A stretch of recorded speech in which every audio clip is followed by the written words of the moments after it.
Welcome to all of you in Global Record. दोस्तों, recently एक बहुत ही ज़्यादा इंपॉर्टेंट न्यूज़ आई है। दरअसल न्यूज़ क्या है मैं आप लोग को बताता हूँ। हाल में इंडिया जो है उसने आर्मेनिया के साथ एक डील की है, जिसमें इंडिया ने ये कहा है कि हम जो हमारा आकाश मिसाइल सिस्टम है ना, वो आपको सेल करेंगे। यहाँ पर आप लोग मैप में देख सकते हो, ये जो कंट्री है ना, यहाँ पर इसको कहते हैं आर्मेनिया। यहाँ पर आप लोग को अजरबैजान मिलेगा, इधर ईरान है, उधर टर्की है, आप लोग देख पा रहे होगे। तो ये जो कंट्री है आर्मेनिया, इसके साथ इंडिया ने डील की है कि आकाश मिसाइल सिस्टम जो है वो इंडिया सेल करेगा इस कंट्री को। अब ये न्यूज़ अगर आप लोग देखो तो इकोनॉमिक पॉइंट ऑफ व्यू से बहुत ज़्यादा इंपॉर्टेंट है। नो डाउट इंडिया को पैसे मिलेंगे ये मिसाइल सेल करके, जिससे इंडिया का फ़ायदा होगा। ये तो है ही। उसके अलावा अगर आप लोग देखो ना, तो उसके अलावा भी ये जो न्यूज़ है ये काफ़ी ज़्यादा इंपॉर्टेंट है इंडिया के लिए। क्यों, मैं आगे आप लोग को बताऊँगा। और इसके अलावा आप लोग जानते होंगे कि आकाश मिसाइल, अगर आप लोग न्यूज़ को फॉलो करते होंगे तो आप लोग को पता होगा कि आकाश मिसाइल जो है ना, वो हाल में बहुत ज़्यादा न्यूज़ में बना हुआ था। अभी हाल में इसने एक कीर्तिमान अपने नाम किया है। इसने क्या किया था कि सिंगल बैरल का इस्तेमाल करके 4 टारगेट को इकट्ठे आप लोग कह सकते हो हिट किया था। 4 टारगेट इसकी ओर आ रहे थे और इसने इकट्ठे उनको मार गिराया था हवाई में। तो ये करके इसने काफ़ी ज़्यादा आप लोग कह सकते हो अपनी जो कैपेबिलिटी है उसको तो शो किया ही था। लेकिन इंडिया ने ये करके पहली ऐसी कंट्री बन गई थी इंडिया जिसने ये कैपेबिलिटी जो है ये पब्लिकली शो की थी। सिंगल बैरल का इस्तेमाल करके 4 टारगेट को एक साथ हिट किया गया था। अष्ट शक्ति एक्सरसाइज इस बार जो हो रही थी ना, उसमें ये किया गया था। काफ़ी ज़्यादा न्यूज़ भी बनी थी उस बार। अगर आप लोग ने फॉलो किया होगा, आप लोग ने देखा होगा, तो आप लोग जानते होंगे इसको। खैर, ये अलग चीज़ है। लेकिन जैसा कि मैंने आप लोग को बताया कि ये जो मिसाइल है अब इंडिया इसको सेल करेगा जो आर्मेनिया कंट्री है उसको। और आर्मेनिया कंट्री एकलौती कंट्री ऐसी नहीं है जो उसने इसमें इंटरेस्ट दिखाया या फिर जो इसको खरीदना चाहती है। ये जो कैपेबिलिटीज़ हैं इसकी, जैसे कि मैंने आप लोग को बताया, इसने अपनी कैपेबिलिटीज शो की थी अभी। ये देख के या बहुत से रीज़न, बहुत से इसको आप लोग कह सकते हो फ़ायदे देख के, लो बजट भी होती है इंडिया के जो मेड वेपन्स होते हैं ना, ये रिलायबल होते हैं और लो बजट होते हैं। तो ये कारण भी होगा, जो भी कारण होगा कि बहुत सी कंट्री, फिलीपींस हो गया, वियतनाम हो गया, इजिप्ट हो गया, ब्राज़ील हो गया, ये वो कंट्रीज़ हैं जिनने इंटरेस्ट दिखाया है इस आकाश मिसाइल में। जिसमें से जैसा कि मैंने आप लोग को बताया कि आर्मेनिया जो है उसने तो डील भी साइन कर ली कि ये ही खरीदेगा वो इंडिया से। ये जो आर्मेनिया वाली डील है ना, ये पूरी होने वाली है ₹6,000 करोड़ की। और ये आप लोग को खुद ही समझ पा रहे होगे कि कितना ज़्यादा फ़ायदा जो है वो होगा इससे इंडिया को। ऑलरेडी मैं अगर आप लोग को बताऊँ ना, तो इंडिया ने अपना जो आत्मनिर्भर भारत का कैंपेन शुरू किया ना, उसमें एक बहुत बड़ा जो आप लोग कह सकते हो इंडिया का एम है वो ये कि हम लोग डिफेंस इंडस्ट्री जो है, हमारी जो डिफेंस रिक्वायरमेंट है, उसमें भी आप लोग कह सकते हो इंडिपेंडेंट बन जाए। और इसके लिए इंडिया को ना ही सिर्फ अपने लिए वेपन्स बनाने हैं, प्लस ये जो वेपन्स इंडिया बना रहा है ना, इसका एक्सपोर्ट भी जरूरी है। यही एक्सपोर्ट इंडिया जब करेगा तो इससे जो पैसा मिलेगा उससे और रिसर्च और डेवलपमेंट होगी, उससे और अच्छे वेपन्स जो है वो इंडिया में क्रिएट होंगे। तो ये चीज़ आप लोग कह सकते हो इसको इंडिया में, इससे इंडिया को हेल्प मिलेगी इस काम में। और ऑलरेडी मैं आप लोग को बताऊँ ना, तो इस साल जो है ना, ये फिजिकल ईयर 2022-2023 में, इसमें कहा जा रहा है कि इंडिया का जो टोटल डिफेंस एक्सपोर्ट है ना, वो 16,000 करोड़ का हो गया। और नेक्स्ट ईयर ऐसा अनुमान लगाया जा रहा है कि ये 20,000 करोड़ का होगा। ये जो 16,000 करोड़ का डिफेंस बजट, डिफेंस आप लोग कह सकते हो एक्सपोर्ट हुआ है इंडिया का, इसमें मैं आप लोग को बताऊं तो ये 32 टाइम ज़्यादा है लास्ट ईयर के कंपैरिजन में। तो आप लोग खुद ही आई थिंक सोच पा रहे होंगे कि कितना तेज़ी से इंडिया इसमें जो ग्रो है वो कर रहा है, कितनी तेज़ी से इंडिया इस चीज़ में डेवलप कर रहा है। इंडिया जो अपने वेपन्स है उसमें अपना आत्मनिर्भरता कितनी तेज़ी से बढ़ा रहा है। और इसको अगर आप लोग दूसरे पॉइंट ऑफ व्यू से देखो ना, तो इंडिया को, आर्मेनिया को ये वेपन सेल करना, इसको इकोनॉमिक पॉइंट ऑफ व्यू से थोड़ी देर के लिए छोड़ दो। आप लोग को पता होगा कि आर्मेनिया और अजरबैजान जो है, इनमें आपस में हमेशा से लड़ाई चलती है। ये लड़ाई मैं आप लोग को बताऊँ तो 1970s या उससे पहले भी अगर आप लोग देखो तो तभी की है।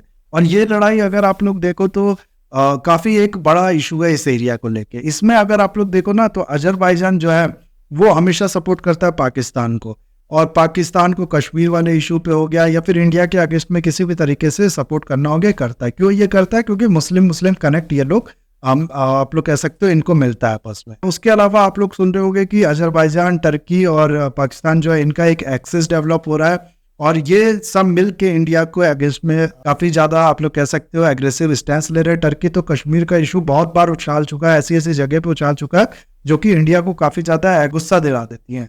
क्योंकि इंडिया हमेशा से इस पॉइंट पे हुआ है कि कश्मीर का जो इशू है वो हमारा प्राइवेट इशू है, पाकिस्तान के साथ हम लोग बायलैटरली इसको डील करेंगे। लेकिन ये सब मिलके इंडिया के अगेंस्ट में एक एक्सिस क्रिएट कर रही हैं, और आप लोग कह सकते हो कि इंडिया जो प्रोपेगेंडा है उसको फैलाने की कोशिश करती हैं।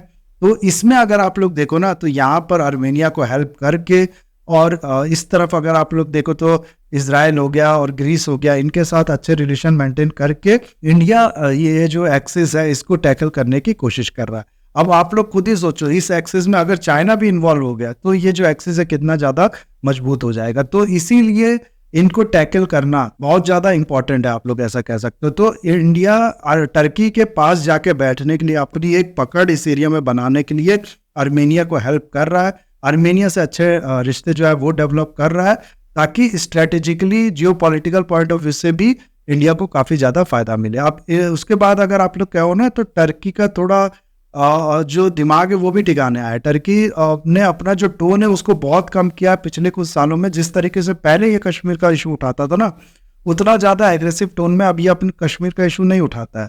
तो इंडिया के इसी एक दो एक्शन की वजह से, इजराइल के साथ अच्छे रिलेशन होने की वजह से, ग्रीस के साथ अच्छे रिलेशन होने की वजह से, और ये यहाँ पर आर्मेनिया को सपोर्ट करने की वजह से, इन सब से अगर आप लोग देखो तो टर्की का जो बोलने का टोन है वो काफी ज्यादा कम हुआ पहले के मुकाबले। तो ये स्ट्रेटेजिक पॉइंट ऑफ व्यू से इंडिया के लिए भी बहुत ज्यादा इंपॉर्टेंट है। उसके अलावा होता क्या है ना, कि जब कंट्री किसी एक कंट्री को वेपन बेचती है और वो वेपन उसको इस्तेमाल करती है और उससे थोड़ा सक्सेस मिलती है, तो इससे बाकी कंट्रीज भी जो होती है ना वो भी कॉन्फिडेंस दिखाती है। ऑलरेडी अगर आप लोग देखो ना, तो आकाश की जो कैपेबिलिटीज हैं वो देख के बहुत सी कंट्री जैसे कि ब्राजील, इजिप्ट, फिलीपींस, वियतनाम, इस तरह की बहुत सी कंट्री इस मिसाइल डिफेंस सिस्टम में अपना इंटरेस्ट जो है वो जगा चुकी है, वो आप लोग कह सकते हो शो कर चुकी है। लेकिन अभी ये जो बातचीत है ये आप लोग कह सकते हो इनिशियल स्टेज पे इन कंट्रीज के साथ भी बातचीत कर रहा है। होपफुली कल को इंडिया इनको भी सेल करेगा।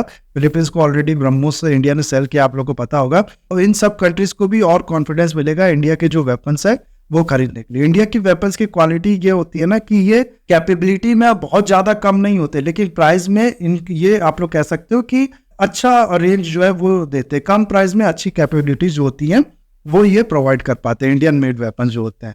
तो इसीलिए आप लोग कह सकते हो इससे एक कंट्री को बेचने से बाकी कंट्रीज का भी इंटरेस्ट जगेगा। ये इंडिया के लिए एक बहुत बड़ा फायदा है, ज़्यादा एक्सपोजर मिलेगा इंडियन मेड वेपन्स को, ज़्यादा आप लोग कह सकते हो जो पैसा आएगा उससे इंडिया रिसर्च और डेवलपमेंट कर पाएगी। इस तरीके के बहुत से फायदे हैं। और जैसे कि मैंने आप लोग को बताया कि अजरबैजान जो है उसके साथ आर्मेनिया की लड़ाई होती है, और अजरबैजान जो है ना वो हमेशा पाकिस्तान का सपोर्ट करता है। इसीलिए इंडिया जब वेपन बेचता है ना आर्मेनिया को, तो आप लोग कह सकते हो कि बहुत ज़्यादा अजरबैजान जो है उसको मिर्ची लगती है, बहुत ज़्यादा उसको वो गुस्सा जो है वो दिखाता है। अभी हाल में ही उसने एक स्टेटमेंट भी दिया था, अजरबैजान से एक स्टेटमेंट आया था, किसी भी तरीके का वेपन सप्लाई जो है आर्मेनिया को वो एक तरीके से वॉर की तरह होगा अजरबैजान के अगेंस्ट में। तो इस तरीके की चीज़ें जो है, इस तरीके की बातें जो है वो चल रही है। उसके बाद भी इंडिया ये जो वेपन ये सप्लाई कर रहा है आर्मेनिया को, ये शो करता है कि इंडिया जो है वो पूरी तरीके से ओपन है, पूरी अपनी फॉरेन पॉलिसी में किसी भी तरह की इंडिया को कंफ्यूजन नहीं है, उसको सपोर्ट करना है आर्मेनिया को और वो करेगा।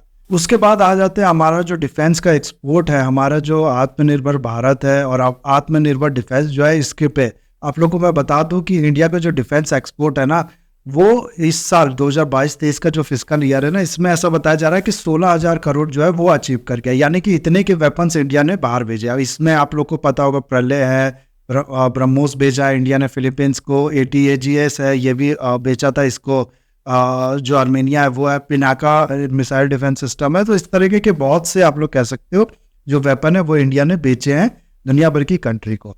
तो 85 कंट्रीज को ऐसा बताया जाता है कि इंडिया ने ये जो वेपन्स है ये बेचे। तो लेट्स सी, अभी ये 16,000 करोड़ है, कल को और बढ़ेगा। ये ऐसा बताया जा रहा है कि नेक्स्ट ईयर जो होगा ना, उसमें इंडिया का टोटल डिफेंस एक्सपोर्ट जो है वो 2,000 करोड़ तक का पहुंच जाएगा। तो वी होप कि इससे भी बड़ा नंबर जो है, इससे भी बड़ा टारगेट जो है वो मिले। अभी आ जाते हैं हम लोग आकाश मिसाइल सिस्टम पे। तो इसके बारे में मैं अगर आप लोग को बताऊं ना, तो ये medium range surface to air missile system है और ये आप कंप्लीटली इंडियन मेड है। आप लोग ऐसा कह सकते हो 80 से 90% इसका जो कंटेंट है ना वो इंडियन है। DRDO, BEL, Tata Power Strategic Engineering Division जो है उसने और L&T ने मिलकर इसको डेवलप किया है और इसको मैन्युफैक्चरिंग इसको प्रोड्यूस किया है BDL ने, आप लोग ऐसा कह सकते हो। और इसको एक कंपेयर करें ना अगर हम लोग आयरन डोम से, तो आयरन डोम आप लोग के पास, आप लोग ने सुना होगा, इसराइल का बहुत अच्छा जो एयर डिफेंस सिस्टम है वो है, और काफ़ी ज़्यादा इसकी तारीफ होती है। तो आयरन डोम को अगर आप लोग देखो ना, तो इसका जो रेंज है वो है 70 किलोमीटर का, और जो इंडिया का आकाश सिस्टम है इसकी जो रेंज है वो है 45 किलोमीटर मैक्सिमम बताया जाता है, 30 से 45 किलोमीटर ऐसा बताया जाता है। आयरन डोम की जो स्पीड है वो बताई जाती है अराउंड 2.2 मैक, और इसकी जो आकाश डिफेंस सिस्टम है इसकी भी अराउंड 2 से लेकर 2.5 मैक तक बताई जाती है। तो स्पीड के मामले में तो दोनों आप लोग कह सकते हो कंपेरेबल है, एक साथ ही है, लेकिन रेंज के मामले में इंडिया का जो आकाश सिस्टम है वो कम है। लेकिन यहाँ पर तारीफ करनी होगी एक तरीके से, ये चीज़ जो है ना ये मोरल बूस्टर की तरह काम करेगा। रेंज वगैरह होते हैं, वेरिएंट बनते हैं, एक के बाद एक एडवांसमेंट होती है, ये सब अचीव हो जाते हैं धीरे धीरे। आप लोग कह सकते हो कि हम लोग अपने इसमें जो इसकी जो फीचर्स होते हैं उसमें इम्प्रूव कर लेते हैं, लेकिन पहला कदम ही उठाना बहुत ज़्यादा मुश्किल होता है। और आप लोग कह सकते हो ये चीज़ इंडिया ने अचीव किया, पहला कदम उठा लिया, अपना मेड इन इंडिया जो एयर डिफेंस सिस्टम है वो बनाए। काफ़ी तारीफ वाली बात है। ऐसा नहीं है कि इसको कंपेयर करके हम लोग को थोड़ा ये सोचना चाहिए कि अरे अभी हम लोग तो बहुत पीछे हैं। इसका जो रडार है वो भी मैं आप लोग को बता दूं इंडियन मेड है। इसमें राजेंद्र 3D करके जो रडार है वो लगा हुआ है, और इसका जो बैटरी सिस्टम है ना, आकाश का जो बैटरी सिस्टम है इसके बारे में मैं थोड़ा आप लोग को बताऊं। एक बैटरी से ये एक रडार प्लस 4 लॉन्चर, जिसमें से हर लॉन्चर में 3 मिसाइल होते हैं, ये ऑपरेट कर सकता है। तो आप लोग कह सकते हो कि एक बैटरी से 12 मिसाइल जो है वो इससे फायर की जा सकती है, क्योंकि यहाँ चारों में 3-3 मिसाइल है, तो एक से टोटल 12 हो गए। आप लोग खुद इससे अंदाजा लगा सकते हो। तो काफ़ी अच्छा ये जो मिसाइल सिस्टम है वो है, और इंडिया इसको धीरे धीरे एक्सपोर्ट कर रहा है। इसको एक्सपोर्ट करना हो गया, आपकी इंडिया के जो वेपन्स हो गए उसको एक्सपोर्ट करना हो गया। इन सब से आप लोग देखोगे इंडिया को कल का जो एक्सपोर्ट है वो काफ़ी तेज़ी से बढ़ेगा, और काफ़ी अच्छा इंडिया की जो डिफेंस इंडस्ट्री है वो खड़ी होगी। तो ये काफ़ी एक पॉजिटिव न्यूज़ है इस लाइन में। आई होप वीडियो आपको अच्छा लगा होगा। इसे लाइक, कमेंट, शेयर, सब्सक्राइब जरूर कीजिएगा। That's all, have a nice day.